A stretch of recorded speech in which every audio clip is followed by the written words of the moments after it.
Yun, so what's up guys? Welcome to my channel. For today's video guys, meron tayo ditong 2026 Triton na GLS two-wheel drive automatic.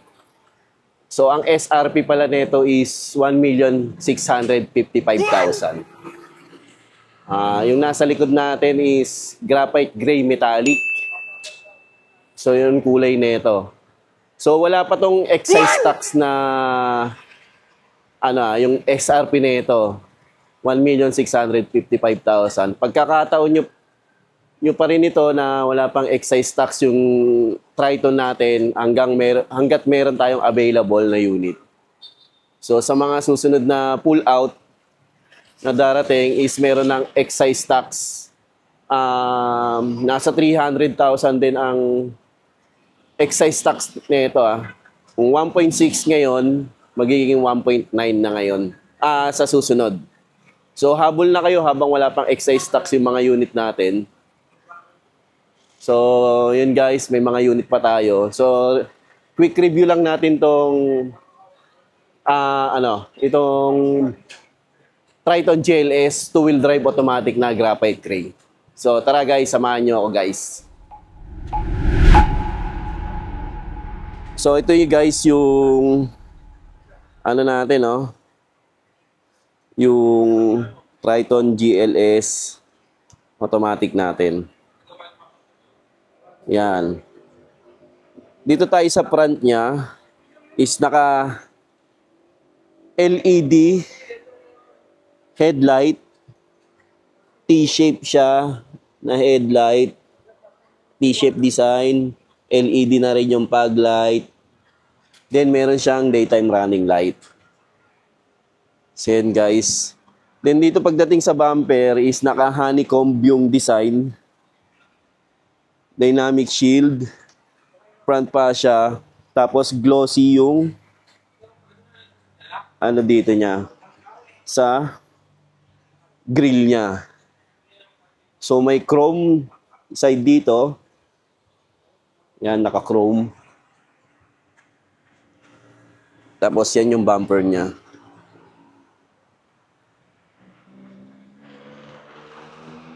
So yan guys.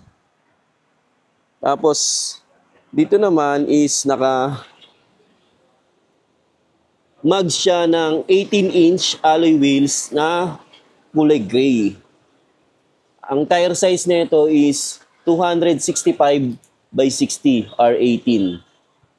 So yan yung mags niya. Tapos, ang disc niya is ventilated disc sa harapan.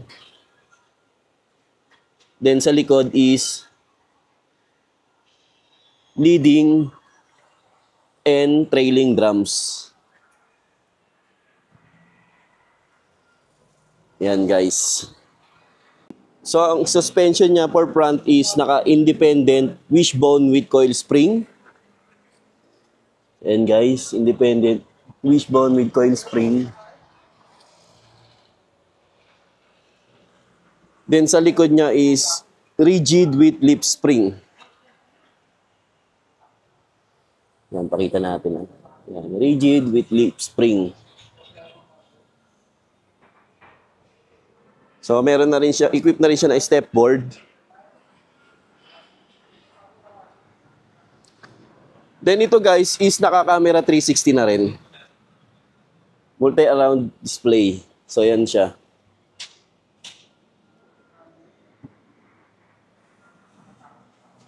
Tapos, side mirror niya is naka-chrome with turning signal light. Integrated. Tapos, ito yung camera 360 niya rin.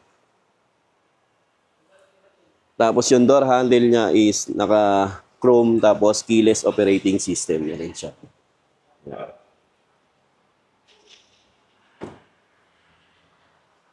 Then, 75 liters fuel tank capacity.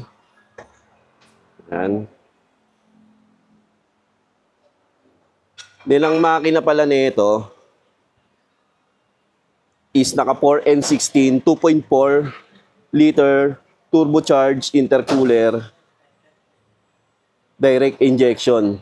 Yan, diesel Euro 4.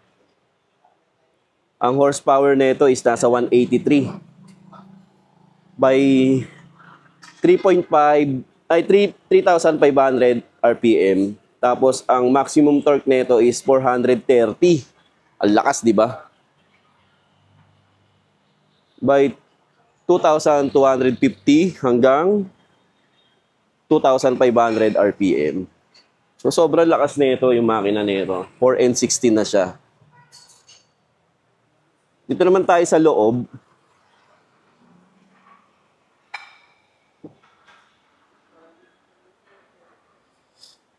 Ito yung seat material niya. Naka-manual adjustment tayo sa seat. Yan, manual. Ito naman, pagdating sa steering wheel niya, is naka-hydraulic power steering. Tapos, leather wrap steering wheel with audio control, cruise control. Yan. And tilt and telescopic na rin siya. Adjustment. Yan. Yan. Yan. Tilt and telescopic.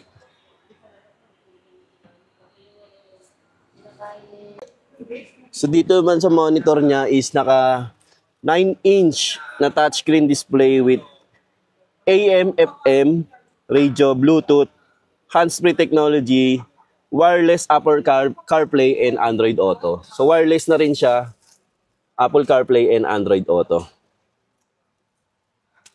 Ito, push start engine. Tapos ang aircon niya is N-with Nano X. Yan. Ito naman yung control ng aircon natin. So ayan guys. Tapos dito naman yung glove box. Tapos ang airbag niya is front, driver side, and passenger. So dito naman tayo sa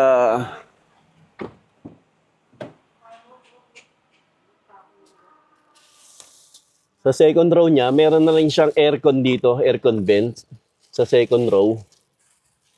Diyan makikita nyo, aircon vent niya. Tapos may charging station siya dito.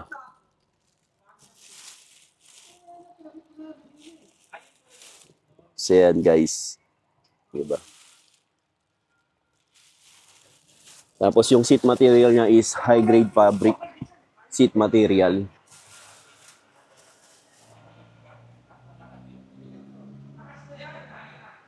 Then meron siyang roll bar. Then bed liner. Yung GLS variant natin. LED yung ano natin, tail lamp.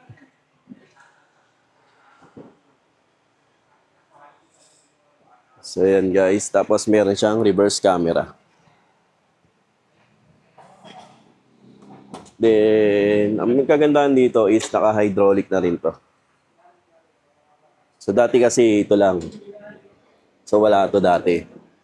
So yun yung dagdag sa Triton natin. Yan yung bed liner niya. Diba?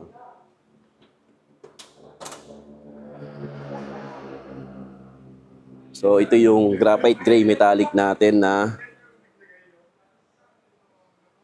Triton GLS automatic. Napaka-brusco, di ba? Tingnan natin lang ulit yung loob. Tapos na-open to, kailangan sabay yung iaangat to para ma-open siya. Mababa siya ng ganun.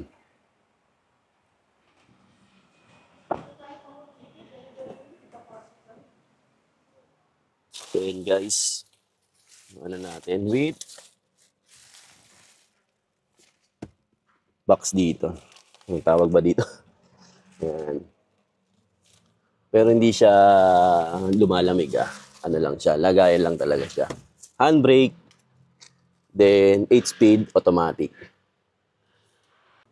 Tapos ang aircon pala natin is naka dual zone automatic. Yan, dual zone automatic. Yan, dual zone automatic yan. Yung aircon natin na control with Nano X. So yun guys. May lagayan pa dito. Then glove box.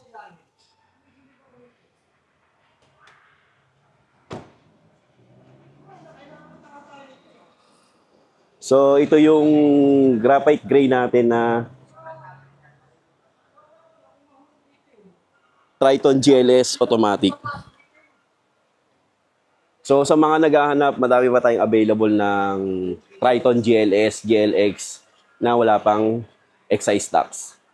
So mag-avail na kayo habang meron pa tayong mga unit na available. So ang color pala nito is meron tayong black, red, white, gray.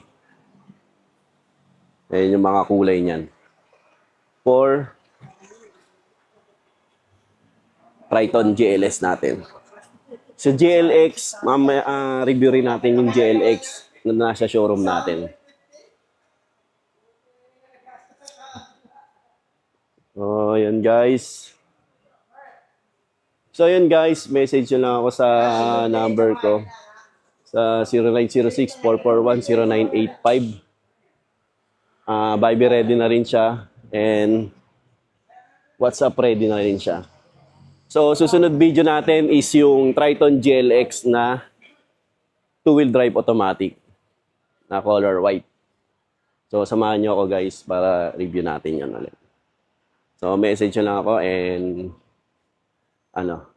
subscribe nyo na rin kayo sa aking YouTube channel, Ralphie TV. Yun lang guys. Bye!